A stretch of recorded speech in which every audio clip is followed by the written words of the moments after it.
మనందరికీ తెలిసిన కథలు కొన్ని ఉంటాయి. కాని కొన్ని కథలు మాత్రం కేవలం కథలుగా మిగిలిపోవు. అవి మన జీవితంలో ఒక భాగమైపోతాయి. అలాంటి ఒక గొప్ప కావ్యం రామాయణం. అసలు ఈ మహా ఇతిహాసం ఎలా మొదలైంది, దాని నాయకుడైన రాముడి కథ ఎలా మొదలైందో ఈరోజు మనం చూద్దాం.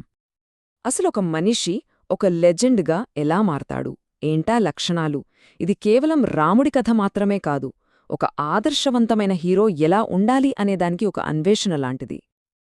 అయితే ఈ గొప్ప కథ హీరోతో మొదలవ్వదు. ఆశ్చర్యంగా ఉంది గదా! ఈ కథను మనందరికీ అందించిన ఆ కథకుడితో మొదలవుతుంది. ఆయనే వాల్మీకి మహర్షి. అసలు ఆయన ఒక పరిపూర్ణమైన మనిషి కోసం వెతుకడం మొదలుపెట్టారు. ఆ వెతుకులాటే ఈ మహాకావ్యానికి పునాది వేసింది. ఒకరోజు వాల్మీకి మహర్షి దగ్గరికి నారదుడొస్తాడు. అప్పుడు వాల్మీకి ఆయన్నొక ప్రశ్న అడుగుతాడు. స్వామీ, ఈ ప్రపంచంలో సకల సద్గుణాలు, ధైర్యం, కరుణ అన్నీ కలగలిపిన ఒకే ఒక్క వ్యక్తి ఎవరైనా ఉన్నారా అని. దానికి నారదుడు నవ్వి, ఓ, తప్పకుండా ఉన్నాడు. ఆయనే ఇక్ష్వాకు వంశంలో పుట్టిన రాముడు అని చెప్తారు. అప్పుడే ఆ క్షణంలోనే రాముడు అనే పేరు వాల్మీకి మనస్సులో బలంగా నాటుకుపోయింది. కొంతకాలం తర్వాత వాల్మీకి తమసా నది దగ్గర స్నానం చేస్తుంటారు. అక్కడంతా చాలా ప్రశాంతంగా ఉంది. ఆయన అలా చూస్తుండగా ప్రేమగా ఉన్న ఒక క్రౌంచ పక్షుల జంట కనిపిస్తుంది. వాటిని చూసి ఆయన మనసు పులకించిపోతుంది. కాని ఆ సంతోషం ఒక్క క్షణంలో ఆవిరైపోయింది. ఎక్కడనుంచో వచ్చిన ఒక వేటగాడి బాణం ఆ జంటలోని మగపక్షిని కిందపడేసింది. అంతే, ఆ ప్రశాంత వాతావరణమంతా ఒక్కసారిగా శోకంతో నిండిపోయింది. ఆ గుండెలు పిండేసే దృశ్యం చూడగానే వాల్మీకి పట్టరాని కోపం, దుఃఖం వచ్చాయి. ఆయన నోటినుంచి తనకు తెలియకుండానే కొన్ని మాటలుచ్చాయి. అదే మానీషాధా ప్రతిష్ఠాంత్వం మగమః శాశ్వతీః సమా యత్క్రౌంచమిథురాదేకం అవధీః కామమోహితం. దీని అర్థమేంటంటే, ఓ వేటగాడా, ప్రేమలో మునిగి ఉన్న ఈ పక్షులలో ఒకడాన్ని చంపావు కాబట్టి నువ్వు ఎప్పటికీ శాంతిని, కీర్తిని పొందలేవు అని. కాని ఇక్కడ ఆశ్చర్యమేంటంటే, ఆ మాటలు మామూలుగా రాలేదు, ఒక లయబద్ధమైన పద్యంలా వచ్చాయి. ఇక్కడే ఒక అద్భుతం జరిగింది. ఆయన శోకం అంటే దుఃఖం శ్లోకంగా మారింది. అంటే ఆయన బాధ ఒక కవిత్వంగా మారిందన్నమాట. అలా ప్రపంచంలోనే మొట్టమొదటి శ్లోకం ఒక మహర్షి గుండె లోతుల్లోంచి వచ్చిన వేదన నుంచి పుట్టింది. వాల్మీకి ఇంకా ఆ ఆశ్చర్యం నుంచి తేరుకోకముందే సాక్షాత్తు సృష్టికర్త బ్రహ్మదేవుడే ఆయన ముందు ప్రత్యక్షమయ్యాడు. మహర్షి, నే నోటినుంచొచ్చింది కేవలం శాపం కాదు, అది ఒక శ్లోకం. అది నా ప్రేరణతోనే వచ్చింది. ఇప్పుడు నువ్వు ఇదే ఛందస్సులో నారదులు చెప్పిన ఆ రాముడి కథను రాయాలి. ఈ భూమిమీద కొండలు, నదులు ఉన్నంతకాలం రామకథ నిలిచి ఉంటుంది అని ఆజ్ఞాపించాడు. చూశారా, అలా రామాయణ రచనకు దేవుడి ఆశీస్సులు కూడా లభించాయన్నమాట. సరే, ఇప్పుడు కథ వాల్మీకి నుంచి అయోధ్య రాజ్యానికి మారుతోంది. అక్కడ ఒక రాజు, ఆయన చేసిన ఒక ప్రార్థన విశ్వాన్ని కాపాడే ఒక హీరో పుట్టుకకు ఎలా కారణమైందో చూద్దాం. ఆ టైంలో రావణాసురుడు ముల్లోకాల్ని గడగడలాడిస్తున్నాడు. బ్రహ్మ ఇచ్చిన వరం వల్ల అతన్ని దేవతలుగాని రాక్షసులుగాని ఎవరూ చంపలేరు. కాని రావణుడు అహంకారంతో ఒక చిన్న తప్పు చేశాడు. అదేంటంటే, మనుషుల్ని చాలా తక్కువగా అంచనా వేశాడు, వాళ్లనుంచి రక్షణ అడగలేదు. సరిగ్గా అదే పాయింట్ దేవతలకు ఆయుధంగా మారింది. వాళ్లంతా వెళ్లి మహావిష్ణువుని వేడుకుంటే రావణుణ్ణి చంపడం కోసం తనొక సాధారణ మనిషిగా పుడతానని ఆయన మాట ఇచ్చాడు. సరిగ్గా అదే సమయంలో అయోధ్యరాజు దశరథుడు సంతానం కోసం పుత్రకామేష్టి అనే ఒక పెద్ద యాగాన్ని చేస్తున్నాడు. ఆ యాగం అగ్నిలోంచి ఒక దివ్యపురుషుడు చేతిలో బంగారు గిన్నెతో పాయసం పట్టుకుని బయటకొచ్చాడు. ఆ పాయసాన్ని దశరథుడు 3 భార్యలు స్వీకరించారు. ఫలితంగా వాళ్లకు 4 కొడుకులు పుట్టారు. వారే రాముడు, భరతుడు, లక్ష్మణుడు మరియు శత్రుఘ్నుడు. అలా సాక్షాత్తు శ్రీ మహావిష్ణువు అంశతో రాముడు భూమిమీదకు వచ్చాడు. ఆ 4 అన్నదమ్ములు అలా పెరుగుతున్నారు.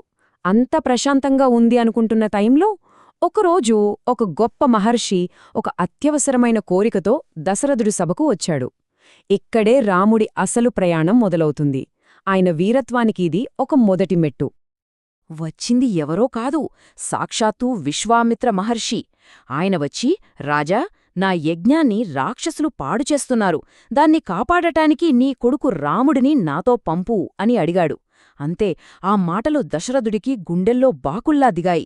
ఒకవైపు తండ్రిగా ప్రేమ, అయ్యో నా రాముడింకా పసివాడు, 16 కూడా లేవు, వాడు లేకుండా నేనొక్క క్షణం కూడా ఉండలేను అనుకున్నాడు. కాని ఇంకోవైపు రాజుగా తన ధర్మం.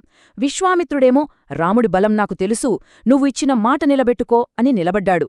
ఏం చెయ్యాలో తెలియని పరిస్థితి. చివరికి వాళ్ల కులగురువు వశిష్ఠుడు చెప్పడంతో దశరథుడు గుండె రాయి చేసుకుని ఒప్పుకున్నాడు. అలా రాముడు తన నీడలాంటి తమ్ముడు లక్ష్మణుడితో కలిసి మొదటిసారి తమ రాజమహల్ దాటి బయట అడుగుపెట్టారు. విశ్వామిత్రుడి వెనకాల వాళ్ల భవిష్యత్తు వైపు నడక మొదలుపెట్టారు. ఒక గొప్ప ప్రయాణానికి ఇది ఆరంభం. ఇక ఈ ప్రయాణంలోనే రాముడు తన మొదటి ఛాలెంజ్లను ఫేస్ చేస్తాడు. అతని స్కిల్, కరేజ్, ఇంకా కరుణ అన్నీ ఇక్కడే మొదటిసారి పరీక్షకు నిలబడతాయి. మొట్టమొదట విశ్వామిత్రుడు రాముడికి బల, అతిబల అనే మంత్రాలు నేర్పిస్తాడు. వీటివల్ల ఆకలి, అలసట అనేవి ఉండవు. ఆ తర్వాత తాటక అనే భయంకరమైన రాక్షసిని రాముడి చేత చంపిస్తాడు. రాముడి పరాక్రమం చూసి ముచ్చటపడి ఆయన దగ్గరున్న దివ్యాస్త్రాలన్నీ అతనికిచ్చేస్తాడు. ఆ అస్త్రాల సాయంతోనే యజ్ఞాన్ని రాక్షసుల నుంచి కాపాడి చివర్లో గౌతమ మహర్షి భార్య అహల్యకు తన పాదం తగిలించి శాపవిమోచనం కూడా కలిగిస్తాడు.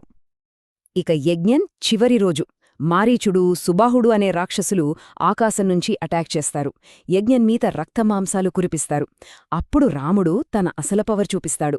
ఒకే ఒక్క బాణంతో మారీచుడిని 100 మైళ్ల దూరంలో సముద్రంలో పడేస్తాడు. మరో బాణంతో సుబాహుడిని చంపేస్తాడు. అలా యజ్ఞం ఎలాంటి ఆటంకం లేకుండా పూర్తవుతుంది. యజ్ఞం సక్సెస్ఫుల్గా పూర్తయింది. అక్కడి నుంచి వాళ్ల జర్నీ మిథిల నగరానికి సాగుతోంది. ఇక్కడ రాముడి జీవితంలో చాలా ముఖ్యమైన సంఘటన జరగబోతోంది. ఒక డివైన్ మ్యాచింగ్ జరగబోతోంది. మిథిలారాజు జనకుడి దగ్గర సాక్షాత్తు శివుడి ధనుస్సుంది. ఆయన ఒక ఛాలెంజ్ విసిరాడు. ఏంటంటే, ఎవరైతే ఆ శివధనుస్సుని ఎక్కుపెడతారో వాళ్లకే తన కూతురు సీతను ఇచ్చి పెళ్లు చేస్తానని ప్రకటించాడు. ఆ ధనుస్సు మామూల్ది కాదు. ఎంత పవర్ఫుల్ అంటే, దాన్ని పెట్టిన బాక్స్ని మోసుకుని రావడానికే ఏకంగా 5,000 మంది బలమైన సైనికులు పట్టారు. ఊహించుకోండి, ఎంతోమంది రాజులు, యోధులు వచ్చారు, ట్రై చేశారు. కనీసం దాన్ని కదిలించడం కూడా వాళ్ల వల్ల కాలేదు. అందరూ ఓడిపోయి వెళ్ళిపోయారు.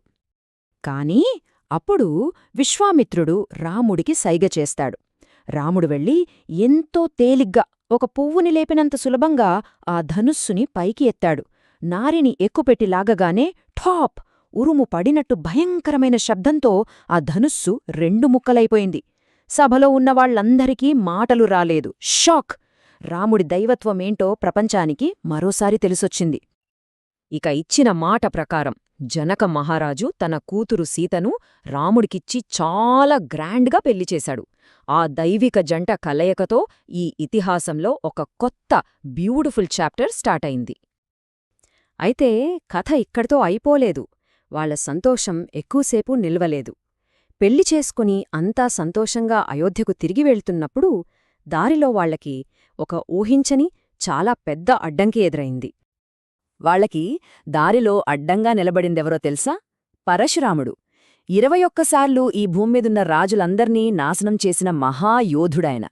శివధనుస్సుని విరిచావని రాముడిమీద కోపంతో రెగిలిపోతూ తన దగ్గరున్న విష్ణుధనుస్సుని ఇచ్చి దీన్ని ఎక్కుపెట్టు చూద్దాం అని సవాలు విసురుతాడు. ఒక రకంగా చెప్పాలంటే ఇది విష్ణువు యొక్క 2 అవతారాల మధ్య ఒక ఫేస్ ఆఫ్ లాంటిది. రాముడు ఆ విష్ణుధనుస్సుని కూడా చాలా ఈజీగా ఎక్కుపెట్టి తన సత్తా ఏంటో నిరూపించుకున్నాడు. దీంతో ఒక యువరాజు కాస్త ఒక హీరోగా మారాడు. బానే ఉంది. కాని మొత్తం ప్రపంచ భవిష్యత్తే తన భుజాల మీద పడినప్పుడు ఏం జరుగుతుంది? అతని ప్రయాణం ఇక్కడితో ఆగిపోతుందా? లేక ఇదంతా ఒక పెద్ద కథకు కేవలం ఆరంభం మాత్రమేనా?